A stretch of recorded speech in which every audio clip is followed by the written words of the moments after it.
Is Masterblend a good nutrient? I believe it is. I've been using this stuff for a bunch of years and had great results.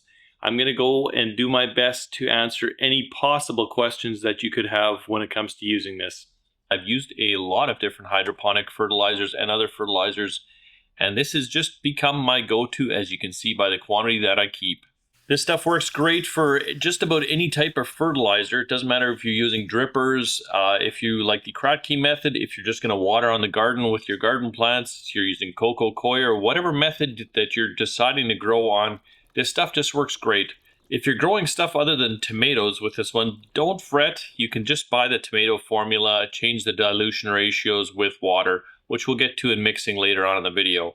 And you can use this stuff on just about anything. Anything actually that I've tried it on has done phenomenally well. Now, most of the time when you pick up Masterblend nutrients, it's going to come in a 3-part. You're going to get the primary Masterblend, then you're going to get Epsom salt, otherwise known as magnesium sulfate, and you're going to get calcium nitrate as a 3-part. It is important how you mix this stuff. Mixing it in the wrong order is going to cause some of the nutrients to bind up together, and it's going to end up with like a gunk at the bottom of your pail.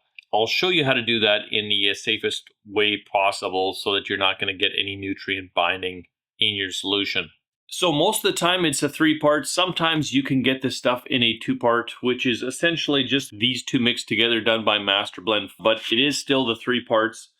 Now, if you're doing small quantities, that's going to be okay, but if you're mixing larger quantities, like even if you're getting to like a 55-gallon barrel size, you probably want to get yourself a digital scale, just because going by like a tablespoon or a teaspoon measuring is not going to get you that really exact result, and it's going to start to show up with the quality of your mixing after you're getting probably into larger size. If you're just mixing between like 1 and 5 gallons, you'll be fine just using the manufacturer's recommendations using a teaspoon or tablespoon.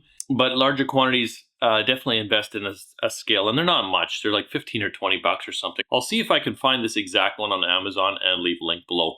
Now, I do see a lot of different mixing instructions online, and I find that most of them are incorrect. So this is how Masterblend, the company that makes this stuff, actually recommends that you mix this. Now, most of the time I see the quantities listed like you see them on this table, which is equal parts Masterblend calcium nitrate and then half the quantity of magnesium sulfate. That's close, but it's not exactly right. So use this table instead when you're mixing up your nutrients if you want to get those measurements exactly right. Okay, so if you're going to use this stuff, I always recommend just mix up the stock solution exactly how you see it on the website. Then if you're using it for seedlings, just dilute it to about half with water. If you're using it for lettuce or just really leafy greens, you can dilute that by about 75%. So for every 3 gallons of Masterblend mix or a nutrient solution, add about a gallon of water just to tame it down a little bit. Don't worry about ppm or EC, just follow the manufacturer's instructions. That's the way to go with this stuff. Okay, so here's why you want to mix this stuff as per the manufacturer's recommendations. You take and mix the part 1, which is the tomato or the Masterblend mix. Then we mix in the Epsom salt till that's totally diluted. And then last, we want to add that calcium nitrate. This is what happens if you don't follow these instructions. These two are both mixed exactly the same concentrate.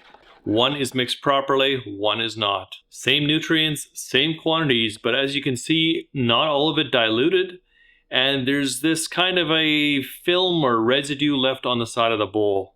Now, why this matters to you, that means that some nutrients now have become unavailable and the solution is not the same chemically as what the other one was. This is a big difference for your plants, and this is going to affect your growth, so don't mix it that way.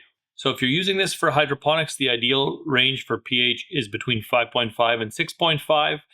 If you're going to be using this in soil, don't even bother checking. The soil will neutralize it out and balance it out, so don't worry about it there. If you want to be really fussy, my ideal preferred range is between 6 and 6.2. Okay, so what about watering frequency? How often do you use this stuff? If you're watering your indoor plants, I just use it all the time. Anytime the plants need water, I use this solution at a 100% rate. I don't dilute it down at all, and I water my plants with it. If you're using it for the garden, just use it anytime you're needing to supplement the garden. And if you're not totally sure, there's a pretty good guide on the Rainbird website, twice a week, and using the different drip irrigation type systems. You'll be really hard pressed to, I think, overdo it. I have yet to burn any plants using the Masterblend when mixed as directed, even at full strength.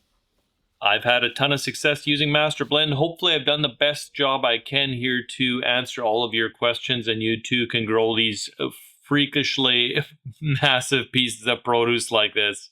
Now, hopefully I've answered all your questions with Masterblend. If I've failed to do so, leave them in the comments down below, but you too can grow massive produce like this. I've had a lot of success with it. I hope you have the same.